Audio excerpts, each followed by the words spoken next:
დე-ფაქტო მმართველ ბიძინა ივანიშვილს. 13 წლის წინ საქართველოს მოქალაქეების უმრავლესობამ ქველმოქმედად და ოპოზიციის ლიდერად მიგიღეთ. გვერდზე დაგიდექი და ქვეყნის გაძღოლა განდეთ. აპრილიდან მოყოლებული ჩვენი არ გესმის, არ ხედავ, არ გრძნობ. ახლა ჩვენი დაუცველობის მიუხედავად წერთ ყველა ჩვენგანის და შენი სიკეთისთვის. 300 ქართველი გვაწამე და დაგვასახიჩე 28 ნოემბრიდან. 500-მდე ჩვენგანი დაატუსაღე. სიცრუით ავაზაკურად მომართული ადამიანების შეგვასიე. განსხვავებული აზრის მქონეებთან ვერასოდეს ითანამშრომლე დიდხანს. სულით უფრო უღირსი ჩვენგანები დაიახლოვე და თანდათან ქვეყნის სათავეში დააწინაურე. არჩევნები უსამართლოდ წარმართე და სისტემურად გაგვიყალბე. ცდილობ რომ უკიდურესად დაბალი სტანდარტის ადამიანი ქვეყანას და ხალხს თავს წამოგვასვა. კონსტიტუციის მე-7 და 78 მუხლები თანდათან ფეხქვეშ გაგვითელე. უპარტნიოროდ გვიტოვებ ქვეყანას. სამართალი მიისაკუთრე.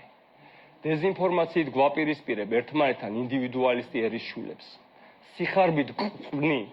გირჩევნია საზღვარგარეთ გავიხიზნოთ, ფული გზავნოთ ჩინ და ჩუმად ვიყოთ. ვიდრე თავისუფალი აზრი ვატაროთ და ძლიერი საქართველო ვაშენოთ ერთად. ასე ჩანს ეშმაკი შეუშვი სულში და ქრისტე განდევნე. ღმერთის ტაძარში ხელების ფათურით ჩვენ ცოდვილ სულებს უფრო გვისუსტებ. ეჭვი გაგვიჩინე, რა მიზნით იყო გაკეთებული შენს მიერ ქმნილი სასარგებლო საქმეები. შენს ერთ დაგშორდი და გეშინია ჩვენი. სიმართლის გეშინია. სიმამაცე დაკარგე, სიყვარული დაკარგე. ახლა რამ გაგამხეცა? რა ადგებსვი შენს ერს? რის იმედი გაქვს? ასე შეიძლება ქართველი ერი სასიკვდილო დასუსტდეს და საქართველო დაკნინდეს. როგორც გვირევ ქვეყანას და ამტვრევ ხიდებს, ისე მოიქეცი ღირსეულა და იპოვნე გაცლის საუკეთესო გზა, რომ ერმა და ქვეყანამ განახლება შევძლოთ.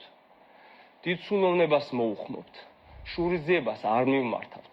ყველა ქართველი ძვირფასია. ამიერიდან შენი ღირსეულის საქციელით იქნებ შენი სახელი კარგადაც დარჩეს მომავალს. გვებრძვი, ხედავთ, გიცნობთ.